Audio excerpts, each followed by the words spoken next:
Bonjour tout le monde, j'espère que vous allez bien. Bienvenue dans cette deuxième vidéo concernant le protocole DHCP. Dans la vidéo précédente, j'ai abordé avec vous uniquement la partie théorique du protocole DHCP. Je vous ai également montré donc les différentes commandes à effectuer sur le routeur pour pouvoir configurer le rôle DHCP. Dans cette vidéo, on va passer à la pratique. Donc je vais vous montrer comment configurer le rôle DHCP sur le routeur. Et je vais utiliser pour cela un paquet traceur comme simulateur. Donc, avant de passer sur Packet Tracer, je vais vous montrer cette petite topologie, donc afin que vous puissiez y voir plus clair. Donc, je vais avoir ici mon routeur R1, donc mon routeur R1 qui fera office de DHCP, donc c'est lui qui sera le serveur DHCP afin de pouvoir distribuer des paramètres à mes différents PC, donc ici PC1, PC2 et PC3. Donc, vous le voyez, donc j'ai deux réseaux différents. J'ai le LAN 1 avec une adresse réseau en 192.168.1.0/24 et alors le LAN 2 en 192.168.2.0/26. Donc ici j'aimerais attirer votre attention. Vous le voyez, j'ai deux réseaux physiques différents. J'aurais pu bien évidemment créer qu'un seul lien physique avec deux réseaux virtuels. Donc avec un VLAN pour le réseau en 1.0 ainsi qu'un autre VLAN avec le réseau 2.0. Mais ici, ce n'est pas l'objectif. Ici, l'objectif, c'est simplement de vous expliquer le plus simple possible le DHCP. Donc, et également pour la vidéo suivante, lorsque je vais aborder le relais DHCP, je trouve que utiliser deux réseaux différents physiques est plus facile pour pouvoir vous expliquer le relais DHCP. Donc maintenant on va pouvoir passer sur Packet Tracer donc pour la configuration. Donc voici la petite topologie. Donc voyons voir directement quels sont les paramètres IP ici par exemple pour le PC1. Donc je me rends sur le PC1, je vais ouvrir une invite de commandes, donc dans Desktop, commande prompt, et alors ici je vais effectuer la commande ipconfig pour pouvoir visualiser, afficher les différents paramètres IP. Ici, la première ligne, ça concerne l'IPv6. Pour le moment, on ne s'intéresse pas à cela. Et ici, donc moi, ce qui m'intéresse ici, ce sont les trois dernières lignes. Donc ici, l'adresse IP, elle est à 0. Le subnet mask, le masque de son réseau, est à 0 également. Et la default gateway est à 0. Donc ici, j'attire votre attention également sur Packet Tracer, la configuration, donc les paramètres IP est paramétré sur statique.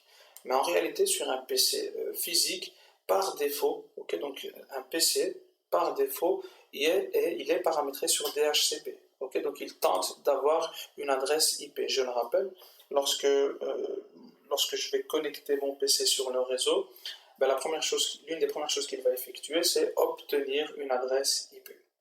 Donc ici, voilà, je le mets sur DHCP. Vérifions est-ce qu'il possède une adresse IP, donc ici ipconfig, toujours rien. Donc je n'ai toujours pas de paramètres IP. C'est tout à fait normal. Pourquoi? Parce qu'en réalité, votre PC, lui, est-ce qu'il appartient à un réseau? Pour le moment, il n'appartient à aucun réseau. Donc il est isolé, il est seul. Il est connecté à aucun autre appareil. Donc il n'a pas besoin de pouvoir être identifiable puisqu'il est seul. Nous ici le but c'est bien évidemment de pouvoir le connecter au réseau. Je prends mon câble droit sur la face Ethernet, donc ma carte réseau, et je vais le connecter sur le port 1 de mon switch. Donc vérifions maintenant est-ce qu'il possède une adresse IP. Donc de nouveau ici, hop. Donc on n'avait aucun paramètre IP. Je rappelle ma commande ipconfig et là j'obtiens deux informations supplémentaires. Donc deux nouvelles informations. Donc j'ai une adresse IP et j'ai un subnet mask. Donc j'ai une adresse IP qui commence par 169.254. Si vous vous rappelez bien, j'ai abordé cela dans la partie théorique, c'est ce qu'on appelle une adresse APIPA. Donc c'est mon système d'exploitation qui va attribuer cette adresse IP automatiquement à elle-même en fait. Donc c'est une auto-configuration. Donc le PC s'attribue automatiquement et plus précisément le système d'exploitation va s'auto-attribuer une adresse IP. Pourquoi fait-il cela? Le PC est assez intelligent. Pourquoi? Parce qu'il sait qu'il est connecté avec une autre machine. Et s'il est connecté avec une autre machine, ok, donc s'il est lié à une autre machine, c'est qu'il doit pouvoir, il est capable de pouvoir communiquer. Et pour pouvoir communiquer, il doit être identifiable. Et dans mon réseau, pour être identifiable, j'ai besoin d'une adresse IP. Et le système d'exploitation s'auto-attribue une adresse APIPA. Cette adresse IP, ok, donc cette adresse IP APIPA, elle va me permettre uniquement de communiquer avec une autre machine dans le même réseau que le mien qui possède une adresse APIPA. Ok, donc avec une adresse APIPA. Et alors, ici, je suis en /16, ok, donc c'est 255.255. Donc les adresses APIPA commencent toujours par 169.254 et elles sont toujours en /16. Ok, donc vous remarquerez ici que je n'ai pas de gateway. Ok, donc une adresse APIPA ne possède jamais de gateway. Pourquoi? Parce qu'une adresse APIPA n'est pas routable. Ok, donc cette adresse ne peut pas quitter mon réseau physique. Ok, donc elle ne peut pas aller ni sur Internet, ni tout simplement être routée. Ok, donc c'est-à-dire que cette adresse IP ne peut pas franchir un routeur. Je vais faire la même chose sur mon PC ici, donc je vais le connecter sur la F02, sur ma carte réseau sur le PC. Je vous le rappelle, donc sur Packet Tracer, la carte réseau est paramétrée sur statique. Ce n'est pas le cas dans la réalité, c'est toujours sur DHCP. Voyons voir s'il va obtenir des paramètres IP. Ok, donc effectivement la même chose. Ok, donc il obtient une adresse APIPA en 169.254.30.222. Ok, donc voyons voir est-ce que c'est possible de pouvoir communiquer entre les deux. Donc ici on indique que c'était la 30.222. Ok, donc je vais simplement effectuer un petit ping entre le PC1 et le PC2. Donc ping 169.254.30, on a dit .222. Enter, ok, donc, et ça a l'air de fonctionner, donc j'ai bien évidemment une réponse du 30.222, ok, donc reply from 30.222, donc le nombre de paquets, donc j'ai 4 paquets envoyés, 4 paquets reçus et j'ai aucune perte. Ok, donc c'est bien évidemment une réponse du 30.222, donc cela fonctionne. Oui, donc ça ici je vais peut-être... Oui, donc ici le paquet vaut 32 bytes, ok, donc le temps en millisecondes, donc il a mis 40 millisecondes pour pouvoir contacter l'autre machine, et alors mon paquet a une durée de vie qui commence à 128, ok, donc ce qu'on appelle le time to live, mais j'aborderai cela dans une autre vidéo. Très bien, donc maintenant ce qui va me rester à faire c'est de pouvoir connecter, ici je vais prendre la G01, connecter mon switch à mon routeur, et je vais également prendre la G01. Ok, donc ici le lien il est fermé. Sur un routeur, je le rappelle, les interfaces sont shut down par défaut. Ok, donc ici Enter, en conft interface, on a dit G01, Enter. Je mets une petite description, donc c'est réservé au LAN 1, et alors je vais lui attribuer une adresse IP, donc IP add en 192.168 et 1.254. Ok, donc ici j'attribue la dernière adresse IP de mon range. Okay, donc pour rappel, c'est 192.168.1.0/24. La dernière adresse IP c'est bien 254. Donc je mets mon masque de sous-réseau en /24, Enter, et je n'oublie pas de faire un no shutdown. Ok, donc ici normalement ma liaison passe au vert, hein, donc elle passe à up. Très bien. Je vais également câbler, ou alors je peux déjà donc rester là-dessus. Hein. Donc on va passer maintenant à la configuration du DHCP sur mon routeur. Ok, donc la première chose que je vais effectuer sur mon routeur. Ok, donc prenez également l'habitude peut-être de renommer directement votre routeur, donc à l'aide de la commande hostname R1 enter. Ok, donc donner un nom significatif à votre routeur. Donc la première chose que je vais faire pour pouvoir configurer le protocole DHCP, c'est IP DHCP, et je vais commencer par exclure un range d'adresse, soit un range d'adresse, soit une adresse IP spécifique. Ok, donc pourquoi fait-on cela? C'est pour éviter que lorsque je vais configurer le DHCP, que mon routeur commence à distribuer des adresses IP que moi je voulais exclure. Ok, donc vous allez comprendre tout de suite. Donc ici, je vais exclure, bien évidemment, je vais exclure ma passerelle 1.2 254, Enter. Et alors je vais prendre l'exemple, si je vais exclure les 10 premières adresses, je vais marquer donc de 1, donc 192.168.1 à 192.168.1.10. Ok, donc comme cela j'exclus les 10 premières adresses. Maintenant rentrons dans le mode spécifique du DHCP avec de la commande IP DHCP pool, et alors ici je vais donner un nom à mon pool. Ok, donc ici LAN 1. Ok, donc, et on le voit, donc ici j'étais en mode de configuration globale, et là maintenant je suis en mode de configuration spécifique de DHCP. Et ici, je dois définir le network. Ok, donc à quel réseau va appartenir ce pool DHCP. Et le network ici c'est 192.168.1.0. Je n'oublie pas le masque de sous-réseau, .0. Enter. Ok, donc lorsque je fais ceci, en réalité, si j'avais commencé par ceci, mon routeur aurait déjà distribué des paramètres IP à mes PC. Ok, et si je commence par faire ceci, donc définir la plage d'adresse et ensuite exclure, il se peut que l'adresse .1 aurait été déjà distribuée en fait. Ok, donc c'est pour cela, donc la bonne pratique veut qu'on exclue tout d'abord les adresses à exclure tout simplement. Ok, donc je peux également commencer, donc effectuer donc la commande network 192.168.1 et leur mettre ici 10, 255, 255.0. Ok, donc je ne suis pas obligé de mettre l'adresse réseau. Je peux mettre un 10 et là, il va commencer à distribuer à partir de 10. Ok, donc mais ici on reste dans le basique, on met l'adresse réseau, c'est très bien. Ensuite, l'autre paramètre, c'est default router. Ok, donc c'est la gateway. Default router, c'est l'adresse IP sur l'interface G01, c'est 192.168.1.254. Ok, donc tout ce que je suis occupé à effectuer ici, ce sont des informations pour les clients, ok, donc pour mes différents PC.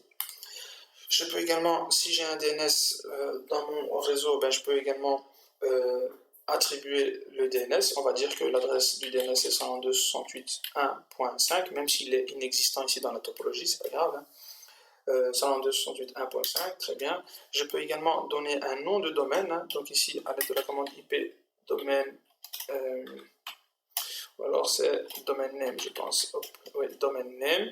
Et alors ici, on va mettre, par exemple ici, netic.loc, enter. Est-ce que la commande lise? Non, elle n'existe pas sur Packet Tracer. Qu'est-ce que je peux encore mettre ici? On peut mettre un point d'interrogation tout simplement. Ok, donc ici, avec un point d'interrogation, j'ai les différentes commandes. Donc la default router, j'ai mis le DNS, j'ai mis le domain name, le network. Ok, c'est très bien.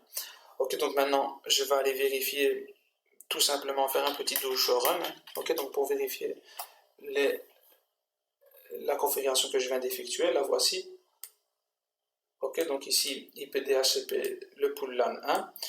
Pour le réseau 192.168.1.0, la default router 1.254, le DNS c'est 1.5, et alors le nom de domaine c'est netic.log. Ok, donc vous devez retenir que ces informations-là, ok, donc sont réservées, donc je le configure bien évidemment sur le routeur, mais elles sont réservées aux clients DHCP. Ok, donc que ce soit un desktop, un laptop, un smartphone et autres, ok, donc c'est réservé pour mes clients DHCP.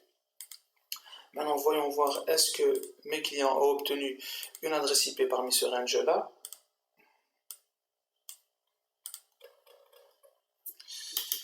Ok, donc ici, IP config, enter, et effectivement, donc on voit bien, donc ici, j'ai l'adresse 192.168.1.11, ok, donc pourquoi .11? Puisqu'on a exclu les 10 premières adresses.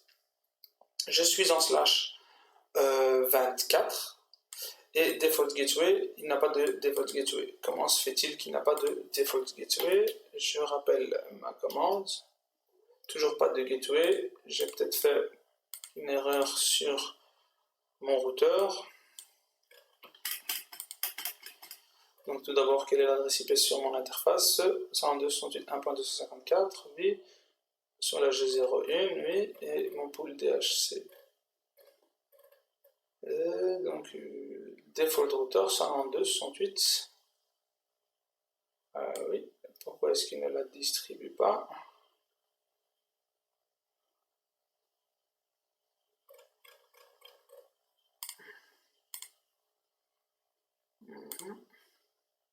je recommence. Donc ici, le fait de pouvoir faire, donc mettre en statique ainsi que DHCP, c'est comme si j'avais activé, désactivé ma carte. Ok, donc voilà, donc maintenant il a distribué, donc ça a pris un peu de temps. Donc voyons voir maintenant sur l'invite de commande. Donc j'ai bien la default gateway, il a pris un peu de temps. Donc ici 192.168.1.11, c'est très bien, en slash 24, et là 1.254. Moi je veux en réalité obtenir plus d'informations concernant les paramètres IP, ben, je vais utiliser la commande ipconfig slash all. Ok, donc et ici ben, je vais obtenir, ben, comme vous pouvez le constater, le nom de domaine. Ok, donc ici mon PC appartient au domaine netic.loc. J'ai l'adresse IP, le masque, la passerelle, j'ai l'adresse du DNS, ok, donc DNS serveur 1.5, et alors j'ai également l'adresse de mon DHCP. Ok, donc le DHCP serveur, c'est le 1.254, c'est bien évidemment mon routeur. Est-ce que l'autre PC a bien reçu ceci? Donc les paramètres, donc ici l'autre routeur, non pardon, l'autre PC, ipconfig. Bon, donc la point 12, et vous voyez, donc toujours pas de gateway. Ce que je peux peut-être faire également, donc c'est ceci, ipconfig, donc ipconfig slash release. Ok, donc cette commande-ci va me permettre de libérer l'adresse IP que je possède en ce moment. Ok, donc vous le voyez, donc tout est slash release, donc ici c'est revenu à 0. Ok, donc pourquoi? Parce que j'ai libéré l'adresse IP. Et je peux en demander une nouvelle avec la commande renew. Ok, donc ici ipconfig slash renew, et là je fais appel à nouveau au serveur DHCP, et voilà, donc j'ai toutes les informations avec donc le 1.12, le en slash 24 avec ma gateway, et alors 1.5 pour le DNS. Je peux également faire la même chose, donc avec un slash all pour vérifier si j'ai bien mon nom de domaine, j'ai bien mon nom de domaine, j'ai l'information concernant le serveur DHCP, c'est très bien. Donc maintenant ce que je vais faire, ben, c'est peut-être câbler le LAN 2. Donc je vais utiliser ici l'interface G02 et ici G02 également. Voilà, je me rends sur le routeur, donc ici interface G02, enter, je mets une petite description, donc ici LAN 2, enter, l'adresse IP, donc en 192.168.2.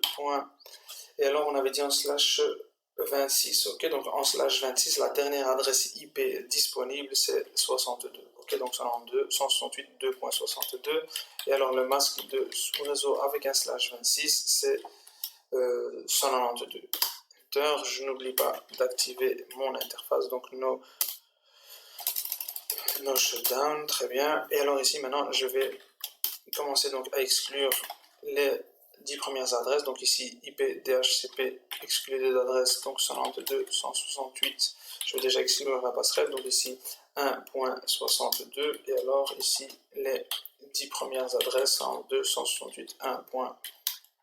Pardon, donc ici j'ai mis 1, est-ce que j'avais mis 2, donc c'est bien 2, ça c'est très bien. Par contre ici ben, je vais tout simplement faire un no, ok, donc ici no, je supprime ce que je viens de faire, donc ici no IP DHCP exclu de l'adresse parce que je me suis trompé, hein, ok, donc ici j'ai mis 1 au lieu de mettre 2 au troisième octet.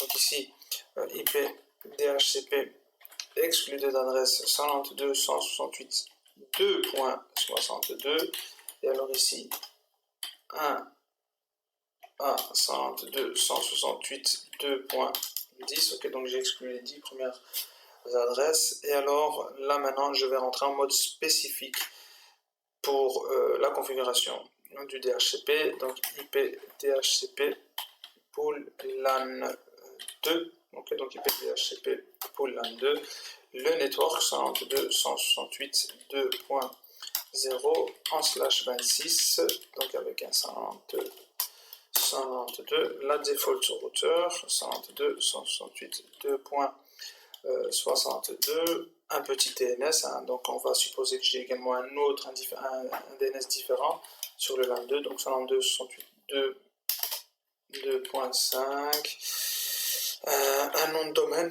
ok, donc un nom de domaine qui, allez, je vais mettre Je vais utiliser les mêmes. Allez, hop. Non, ça ne fait pas. Je vais mettre tout simplement LAN 2 Enter. Et alors ici, qu'est-ce que j'ai fait? Donc j'ai mis le réseau, j'ai mis les default routeurs, j'ai mis un DNS, j'ai mis un nom de domaine. C'est très bien. Donc voyons voir avec un do show run. Ok, donc j'ai bien exclu le 2.62, 2.1, donc les 10 premières. Par contre ici, en faisant un no IPDHCP, j'ai exclu le premier range en 1. Ça je peux aller là remplacer. Donc ici, IPDHCP pool LAN 2, le network en 2.0, 192, ok, c'est très bien. La seule chose pour que je puisse être, donc je vais simplement IPDHCP exclu des adresses, j'avais fait ceci, ok, 62, 168, 1.10, ça concerne en fait le pool 1, je l'avais supprimé. Oui, très bien, donc maintenant voyons voir est-ce que mon PC possède bien